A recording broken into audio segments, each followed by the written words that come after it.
Salut, bienvenue dans Face à Pierrot de ce 1er mai. Bonne fête du travail. Première question de la semaine, Enarkman07.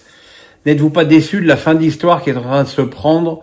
Le combo Ancelotti-Real Madrid-Brésil, comment va se terminer cette histoire pour Ancelotti? Le problème, c'est que je ne sais pas vraiment quelle est la volonté de Carlo de rejoindre le Brésil. Est-ce qu'il en a vraiment envie? Tout ça est le vrai problème.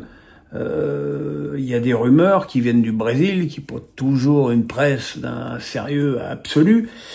Et voilà. Alors effectivement, il semblerait que le Real ait pas envie de le libérer. Mais enfin bon, j'imagine que Carlo doit avoir suffisamment de caractère et s'il voulait aller au Brésil, il saurait quoi faire pour y aller. Si vous voulez vraiment connaître le fond de ma pensée, je pense que Carlo n'a pas spécialement envie d'être le sélectionneur du Brésil. Et quelque part, avec sa connaissance du foot, il doit voir qu'avec l'équipe qu'il y a en ce moment, c'est plutôt un truc pour prendre des coups dans tous les sens. Et des coups, il en a déjà beaucoup pris avec le Real cette saison. Alex Nissa du 06 me dit décisif sur l'action du but de Dembélé, Kvaratskhelia s'est rapidement intégré au PSG depuis son arrivée. Peut-on dire que le Géorgien a apporté aussi plus de variété et de technique au flanc gauche par rapport à un Barcola plus dans la percussion?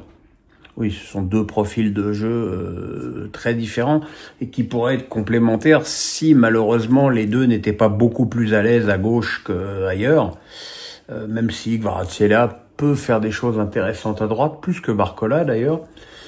Moi, ce qui m'épate le plus, c'est que Kvaratskhelia, depuis qu'il est au PSG, c'est le travail défensif qu'il fait. Et je pense qu'il est pour beaucoup dans la très belle performance de Nuno Mendes contre Bukayo Saka à Arsenal, parce que son aide a été vraiment très précieuse. Et franchement, ce qu'il fait sur le plan physique, c'est assez extraordinaire. Maintenant, il faudra qu'il soit peut-être un petit peu plus décisif offensivement, mais enfin, compte tenu que c'est un joueur qui est arrivé que depuis le mois de janvier, c'est quand même vraiment très satisfaisant.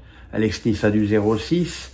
Même si le PSG a une grande popularité déjà de base, le PSG version Luis Enrique, saison 2, a réussi à attirer encore plus de sympathie envers le PSG en France, dans le sens où beaucoup plus de gens non supporters du PSG souhaitent plus la victoire en C1 du PSG qu'avant. Tu sais, pour moi, il y a deux sortes de gens. Il y a ceux qui supportent le PSG, et puis tous les autres qui détestent le PSG. J'ai finalement l'impression, peut-être que je me trompe, qu'il y a finalement assez peu de gens férus de foot que le PSG indiffère.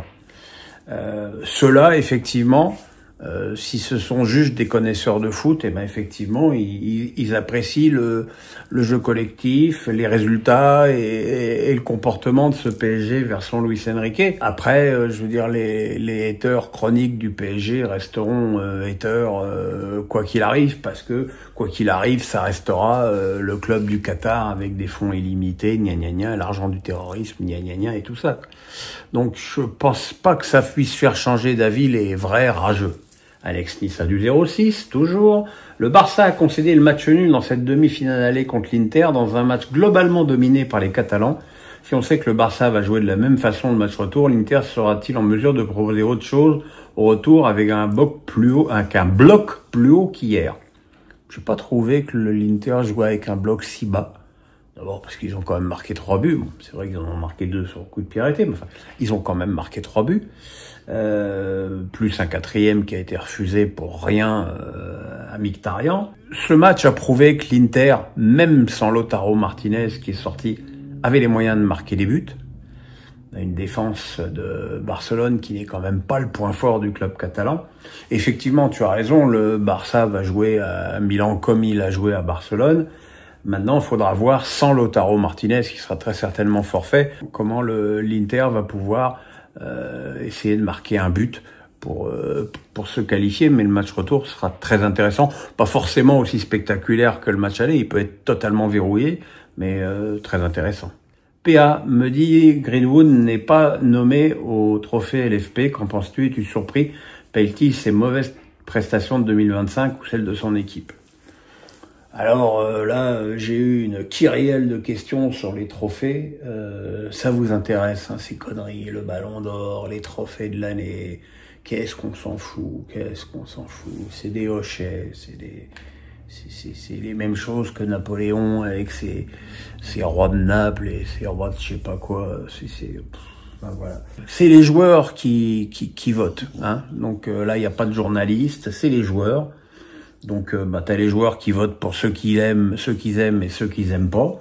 Et puis t'as les joueurs aussi qui s'en foutent et qui votent n'importe quoi. C'est vrai que dans les 5 nommés, il y a 4 joueurs du PSG, que c'est un petit peu étonnant d'y retrouver Désiré Doué, dans la mesure où Doué n'est titulaire que depuis 6 mois, même si ces 6 mois en question sont extraordinaires. Mais effectivement, je trouve pas que l'absence de Greenwood soit un scandale. Yvous me dit Sidney Govou se fait insulter sur les réseaux parce qu'il aurait été élogieux envers le PSG et est obligé de s'excuser presque. Les réseaux sociaux, outils merveilleux de communication, ne deviennent-ils pas une poubelle pour le tout venant qui veut cracher sur l'autre? Tu tapes à la bonne adresse quand tu parles de ça. La semaine dernière, j'ai fait un tweet pour allumer le Real Madrid pour sa conduite scandaleuse avant, pendant et après la Coupe du Roi. Et je me suis pris une déferlante de pseudo-supporters du Real, le supporter du Real du Luberon ou du Poitou ou de Maison Lafitte qui a jamais mis les pieds à Bernabéu de sa vie et qui t'insulte, te traite de violeur et surtout voilà, le problème des réseaux sociaux, c'est que ça montre que même la liberté d'expression et l'égalité ont des limites. Parce que n'importe qui peut dire n'importe quoi à n'importe qui. Sidney Govou fait parfaitement son travail.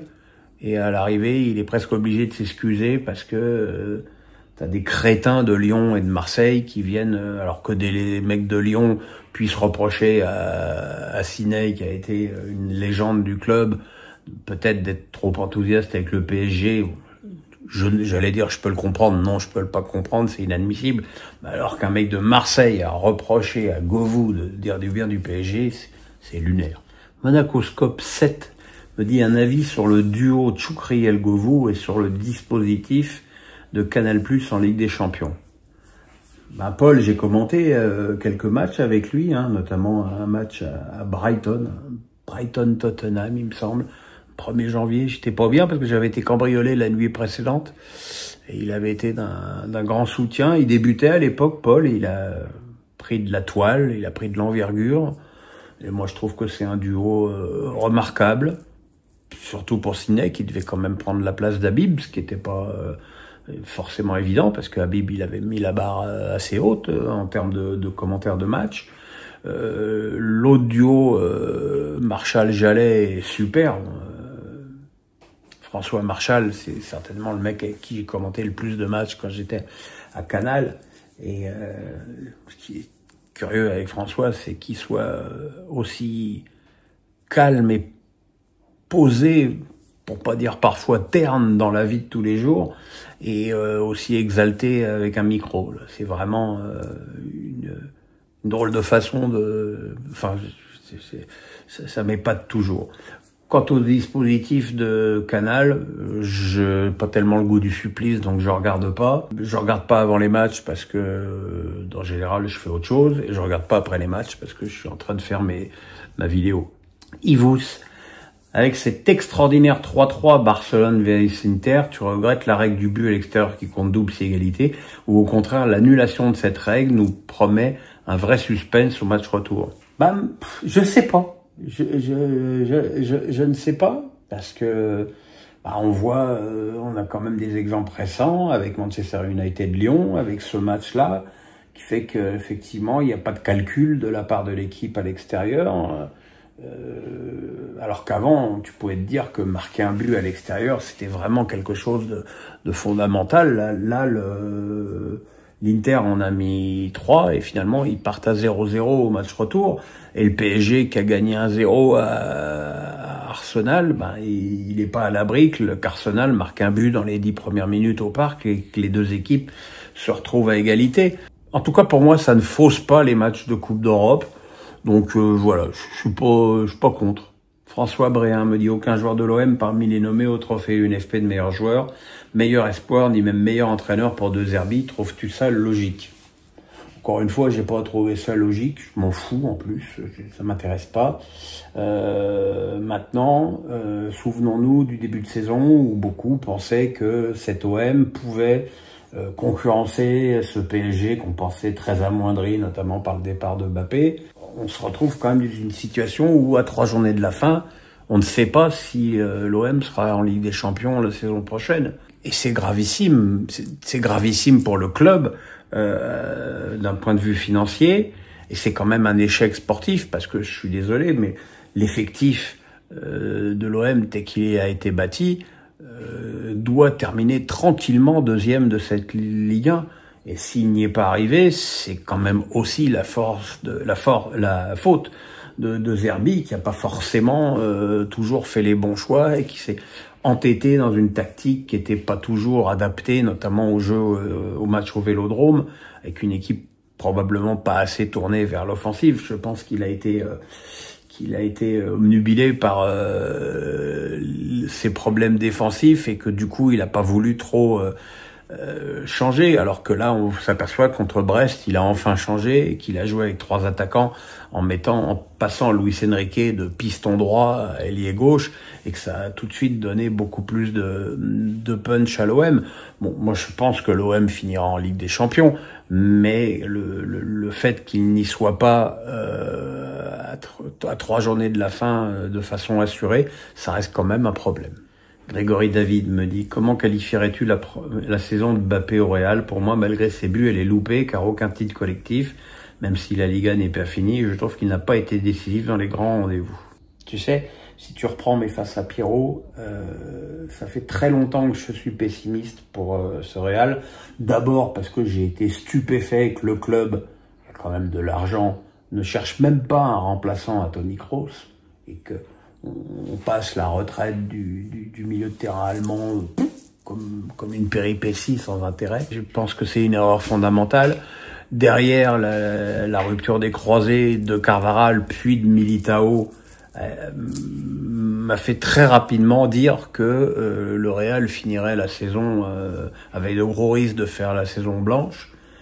Après, Mbappé, il joue en pointe dans cette équipe et quand t'es en pointe, t'es à la finition des actions. Je veux dire, quand tu joues en plus avec un mec qui s'appelle Vinicius, qui te file pas un ballon, c'est très très compliqué. Je trouve que déjà très bien qu'il ait marqué 34 buts vu le contexte et vu le niveau de jeu du Real, parce que moi j'ai pas souvenir d'avoir vu le Real faire un bon match, mis à part le match retour contre Manchester City, avec d'ailleurs les 3 buts de Kylian. Ça c'est un point. L'autre point, c'est que je trouve que Kylian est beaucoup trop creux sur le plan physique et qu'il fait pas assez d'efforts et que ça c'est un problème et que la saison prochaine, je pense que le Real va rectifier enfin la donne et peut-être arrêter de ne recruter que des joueurs libres et dépenser peut-être un peu de l'argent qu'ils ont en plus. Et voilà. Mais la saison prochaine sera très importante pour le Real et pour Mbappé. François me dit: question plus personnelle. Est-ce que suite à ta greffe de foie, tu as dû arrêter complètement l'alcool? Si oui, comment tu as fait?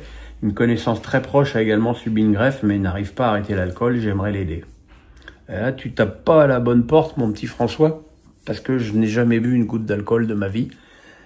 J'ai aucun mérite, je tiens ça de ma maman, j'ai horreur de ça, même si bizarrement j'aime acheter du vin, j'aime avoir une belle cave chez moi pour mes amis et pour ma femme qui est une grande connaisseuse de vin, mais moi j'y arrive pas. J'aime sentir le vin, mais le goût j'y arrive pas, c'est pas mon truc. Donc moi j'ai fait une cirrhose non alcoolique, une NASH, donc je peux pas te dire comment arrêter l'alcool puisque j'ai jamais commencé.